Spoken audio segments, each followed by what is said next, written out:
يا أيها الذين آمنوا لا تتخذوا عدوي وعدوكم أولياء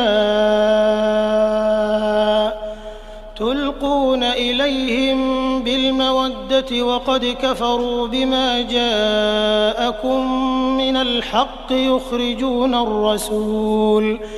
يخرجون الرسول وإياكم أن تؤمنوا بالله ربكم إن كنتم خرجتم جهادا في سبيلي وابتغاء مرضاتي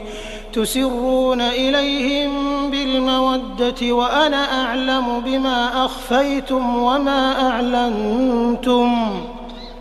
ومن يفعله منكم فقد ضل سواء السبيل